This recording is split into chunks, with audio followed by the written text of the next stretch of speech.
That was awesome. Yeah. The noises of the late evening resounded in the distance as we both absent-mindedly laid on the floor, tightly embracing one another. Heh, I knew you'd give up sooner or later. I guess this technically makes it my win, huh? She slowly ran her finger along my chest, playing innocently as she rejoiced in her self-proclaimed victory. I guess it wasn't precisely fair game, though. What might you be talking about, dear? Come on, you know what I'm talking about. You were firing pheromones so aggressively that even I caught up on them. What did you think was gonna happen? I knew you throwing those anthropine pills away had some other meaning aside from just getting flutters worked up. Dashi chuckled at my observation with her trademark mischievousness. Oops, looks like I've been caught. You don't sound regretful at all. If it's you we're talking about, I'd let myself get caught any day of the week, silly. You sticking her tongue out like a kid who just did a harmless prank, Dashi snuggled her head against the side of my neck. There was no malice in her attitude, only simple enjoyment. I guess I can't get angry at you after all. Ha ha ha, you're so cute when you're all honest like that, you know. Cuddled in my arms, Dashi's usually dominant demeanor was nowhere to be seen, leaving just the image of a cheerful, happy girl with an innocently jaunty attitude. I think my heart just skipped a beat, but I'll keep that to myself. You're really enjoying this, aren't you? Of course I am. I might even get addicted to this. Well, that'd be interesting. I looked away to hide my own embarrassment, even though I guess she caught up on that a long time ago. We should get moving soon, don't you think? It's gonna be dark in a bit. Yeah, maybe you're right.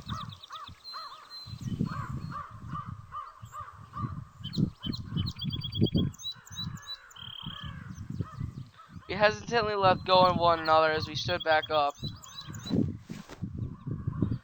Tisk. Well, I ain't using these trousers again anytime soon. Still butt naked, I picked up my pair of trousers from the ground. They were in no shape to be worn. I told you that you made a mess. Here, you can use this in the meantime. Dashi threw me a large body towel with turquoise and Francesca patterns to cover my waist. Wait, isn't this Pinky's? I don't know about this. Stop whining, would you? I'm the only one here, and I just saw you in way worse situations. Oh, yeah, I guess you're right. I put the towel around my waist, folding it at the edge so it wouldn't fall. Having Dashi watch me while I wear this gaudy thing makes me feel all sorts of awkward. Okay, how do I look? Do you really want to know? Yeah, never mind. Anyways, let's get going while we still have some time. Yeah, let's. I walked toward the door and grabbed the slider knob. Wait a second, Lance. However, before I was able to open it, Dashi timidly stopped me. When I looked back, she was standing in the middle of the room with a strange expression on her face. She was unusually fidgety, keeping her eyes away from me with an odd pair of bashfulness, while absent-mindedly playing with her hair. Something about her felt different from the usual Dashi, like if her regular, straightforward attitude wavered a bit. Is everything okay, Dashi? Yeah, it's just something that's been something there's been on my mind lately, and look, I probably won't get that many chances to tell you this, so I might as well say it now. Just don't laugh, okay? Even when she averted her eyes from me, I could tell that this was no act by the exceptionally honest tone of her voice. Sure. If someone as laid back as her can make such a face, then whatever that it is that's worrying her, this much must be really important. Sorry, I'm looking at the freaking TV again. Don't worry, I won't laugh, promise. I took my hand off the slider knob and returned to face her properly. You don't seem to be joking around this time. There's no way I would laugh when you look this serious. Lance. Okay, I think I'm ready. After a small moment of silence, Dashi took a deep breath, finally gathering the resolve to speak her mind. Ooh, I like this music. Nice, happy crap music. No, it's not crap. I like it. I just wanted to thank you, Lance. What did he do? This time, I could definitely feel my heart gave a jump inside my chest. You see, I'm aware of how difficult it must be for you to keep up with your studies while acting as the manager of this dorm. Besides, I know that sometimes we can get a bit of a handful with our antics. But instead of getting mad at us or just giving up, you always let us be ourselves. I just wanted to let you know that it really means a lot for us, and for me. Standing under the warm glow of the sunset, Dashi's semblance seemed to beam with a light of her own, like if I was being able to get a clear glimpse of her true self for the first time since we've met. Truth be told, we were all a little bit anxious when we were told that a human was going to become our new manager. Ours was always a really small, united group, most of us being lifelong friends, you know? It's not like we had anything personal against whomever ended up coming here. It's just that we weren't used to outsiders, let alone a human. You should have seen the nervousness on Flutter's face at the time, or imagine someone as hyperactive as Pinky sulking for most of the day. Some tried to keep their acts together, but it was just make-believe. I was one of them after all, so you know what it's like. So I know what that's like.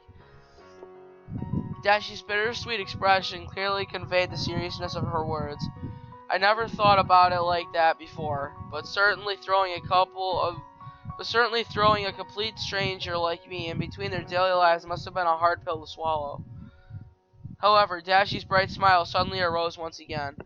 But you accepted us for who we are, regardless of our differences and personal quirks. You don't get restless at Flutter's shyness or snap at Pinky's historic outbursts. It's obvious that Sparks respects you, even if she's a tough nut to crack, and Jackie clearly thinks of you as one of us already. Heck, you even play along with my risque sense of humor. Or it's risk, I don't know. And I'm aware that I sometimes take my teasing a bit too far. Always, I guess what I'm trying to say is that I'm glad you're here with us. Dashi's honest feelings took me by surprise, leaving me at a loss for words. There wasn't any hidden intention in her speech, only sincere, heartfelt gratitude. I could feel a little knot in my throat as I cleared my voice. Well, I guess I should come clean as well now that you mention it. In all honesty, I was a bit anxious at first too. I mean, moving to this faraway town with no familiar faces around, becoming the manager of this place. Like you said, I was nothing more than an outsider, so I really had no idea if things were going to work out or not. You guys had to put up with my blunders while I learned how to act as a proper manager for this place. If I can be here, far away from home, studying what I want, and doing my job properly, it's because all you guys stuck up with me this far. That's why it's me who should be thanking you. So thanks, Dashi. I found myself smiling as I finished speaking my mind. It gave me a strange sense of relief knowing that we were able to understand each other a little bit better. Man, I feel embarrassed all of a sudden. Haha, yeah, me too. I think we should keep this chat a secret from the others. Yeah, let it be our little secret. Shall we go? Smiling radiantly, Dashi tenderly took my hand. Things might get busy, we might have small fights every now and then, and we might not always see eye to eye on everything. But that's okay. I'll keep this little fragment of a memory engraved in my mind. It's to remind me that I'm in the right place, that I'm home. Yeah, let's go. With nothing else left to say, we opened the door and finally stepped out of the room.